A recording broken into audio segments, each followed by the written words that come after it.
Hola, en esta clase de Análisis Matemático 2 vamos a trabajar con el concepto de integral definida.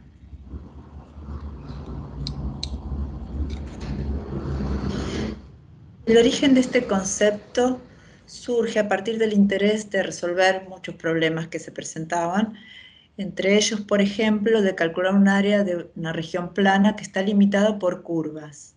Si una región como esta, por ejemplo, estuviera limitada en lugar de por una curva, aquí superiormente, por una recta horizontal, sería un rectángulo y en ese caso el área simple para calcular es base por altura, pero cuando el techo de esa región pasa a ser una curva o el piso y el techo, como en este caso, o mejor dicho, el límite inferior y el límite superior son curvas, el problema se complica. ¿Cuál es la idea para resolver este problema? ¿Qué fue lo que surgió? Bueno, la idea fue tratar de ir aproximando cada vez mejor la región, cubriéndola con rectángulos que eran eh, formas geométricas a las cuales resultaba simple calcular el área. Bueno, ¿cómo hacemos eso? Vamos a ver. Si dividimos el intervalo en cuestión en otros intervalos más pequeños y generamos rectángulos cuya altura sea el valor de la función en algún punto de cada uno de esos intervalos, vamos generando esos rectángulos y si sumamos las áreas de los rectángulos tratamos de ir aproximando cada vez mejor al área que en realidad queremos calcular, que es la que está por debajo de la curva. ¿Cómo hacemos esto de aproximar cada vez mejor? Tomamos cada vez más rectangulitos. Esto significa que van a ser cada vez más pequeñitos, pero van a ir permitiendo cubrir mejor la región. En esto que estamos visualizando, el n que se indica acá es la cantidad de intervalos que se está tomando. Hay una parte donde las alturas dadas para la función son positivas y hay otra parte donde son negativas, pero se puede hacer el mismo trabajo de cobertura en ambos casos. Si tomamos más intervalos todavía, efectivamente este trabajo que estamos haciendo permite ajustar cada vez más la cobertura de la región. Esa es la idea, pero ahora hay que formalizarla. Entonces veamos cómo se define más formalmente la integral definida. Bueno, en principio estas sumas que veníamos haciendo con los rectángulos se denominan sumas de Riemann. La función tiene que estar definida en el intervalo.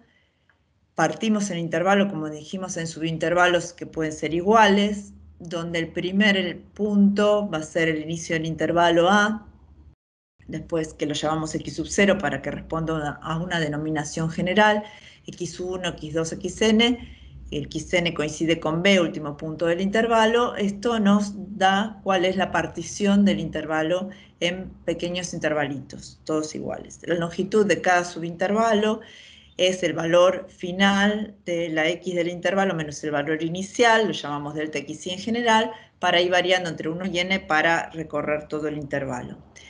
La suma de Riemann es justamente lo que sería esa suma de áreas de rectángulos si la función es positiva, como en esta figura representativa. Lo que hacemos es multiplicar la base del rectángulo, que sería el delta xy en cada caso, por f de, por ejemplo, en este caso, el valor de f en un extremo del intervalo, que sería la altura del intervalo. Entonces, base por altura nos da el área correspondiente. Sumamos todas esas, acá está sintéticamente escrito como una sumatoria, y eso es lo que conocemos como suma de Riemann. ¿Qué falta hacer ahora? Falta que lograr esta otra segunda idea, que era aproximar cada vez mejor. Entonces, vamos a hacer que los intervalos sean cada vez más pequeñitos, tomando cada vez más intervalos. Como esta suma decimos que depende de n porque es la cantidad de intervalos, pero hacemos siempre la misma construcción, podemos pensar que ahora el n va a tender a infinito. Eso hace que tengamos cada vez más intervalitos, pero con longitud de la base cada vez más pequeña.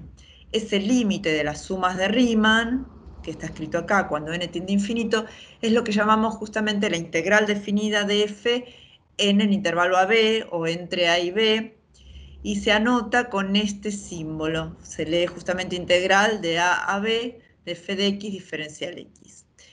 Como esto es un límite, podría no existir Bueno, si existe, decimos que la f es integrable en el intervalo AB y ahí tenemos que esa integral definida va a ser un número, un valor concreto. Hay funciones que no son integrables cuando esos límites no existen. Volviendo al problema del área, lo que hacemos es interpretar entonces ahora esto que definimos como integral definida en el intervalo AB para funciones que son no negativas en el intervalo, sea mayores o iguales que 0. En ese caso, esa integral que acabamos de definir representa el área por debajo de la curva entre A y B. Pero para la definición formal de las sumas de Riemann es importante destacar que no pedimos la condición de que la f sea no negativa. Por lo tanto, la integral puede estar definida independientemente de si la función es positiva o es negativa, solo que en el caso de ser no negativa está representando un área esa integral. Pero no cualquier integral va a representar un área. Puedo estar integrando una función que sea negativa y la definición es la misma, pero esa integral no va a tener esa representación. El resultado de la integral puede ser cualquier tipo de número, en principio, cualquier número real, por supuesto, si existe, si la función es integrable.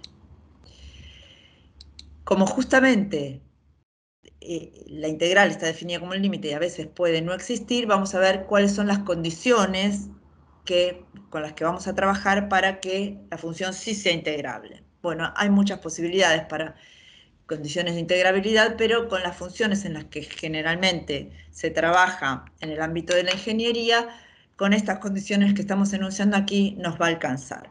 Si la función es continua en el intervalo AB, se puede asegurar que es integrable en ese intervalo, o sea que la integral va a estar definida, va a ser un número real. Y si la f es continua, pero tiene algunas discontinuidades, una cantidad finita de discontinuidades, pero no discontinuidades graves, digamos, sino que tiene que ser acotado, o sea, no se va a infinito la función, sino que puede ser discontinua en algún punto, pero es acotada en ese punto. Entonces se mantiene acotada en todo el intervalo, bueno, y es continua, salvo una cantidad finita de puntos, entonces también es integrable. Y en general ese tipo de cosas son las que ocurren con las funciones que nosotros vamos a trabajar. Así que no vamos a tener este tipo de problemas de integrabilidad de las funciones. Las integrales definidas tienen algunas propiedades que nos van a servir después para el cálculo de estas integrales, porque la definición formal que dimos no es muy práctica para el cálculo, pero sí es importante desde el punto de vista conceptual. Bueno, aquí tenemos enunciadas las propiedades de la integral definida.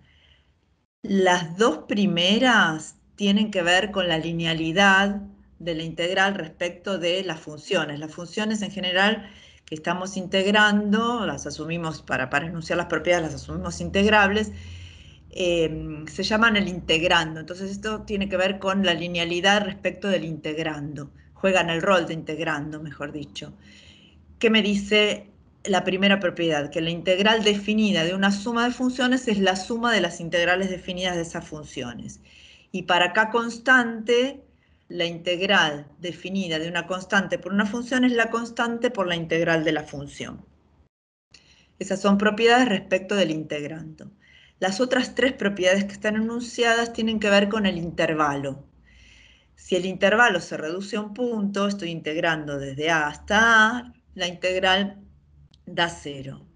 Si se cambia el orden de los extremos del intervalo, si ponemos la integral desde B hasta A de la función, cambia el signo respecto de la integral de A a B. O sea que es importante escribir correctamente el orden del intervalo. El extremo inferior del intervalo y el extremo superior del intervalo, si los doy vuelta, cambian sustancialmente el resultado de la integral. Así que hay que tener cuidado con eso. Y la última propiedad dice que si tengo un intervalo AB y algún punto intermedio C de ese intervalo, puedo escribir la integral entre A y B de f de x, diferencial x, como la suma de la integral de A a C más la integral de C a B. Reitero, estas integrales nos van a servir para el cálculo, después las vamos a aplicar en el video siguiente.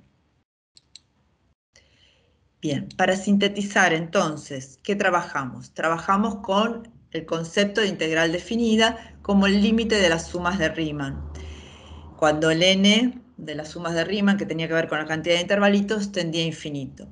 como esto era un límite, podría no existir y de ahí surgían las condiciones de integrabilidad que enunciamos y que indicamos que en general se van a cumplir para las funciones con las cuales vamos a trabajar. Si la función es no negativa en un intervalo, la integral de la función representa el área por debajo de la curva. Esto fue lo que originó este concepto de integral, pero hay que remarcar que cualquier integral no necesariamente tiene que representar un área, porque la definición no requiere que la función sea no negativa para que exista la integral definida de una función. Y finalmente enunciamos algunas propiedades de la integral definida que las vamos a aplicar en el cálculo, algunas propiedades que tienen que ver con la linealidad en el integral, ¿no? Y otras referidas al intervalo. Presentamos alguna bibliografía de consulta para ampliar. Y por último, les agradezco haber visto la clase y espero que les haya resultado de utilidad.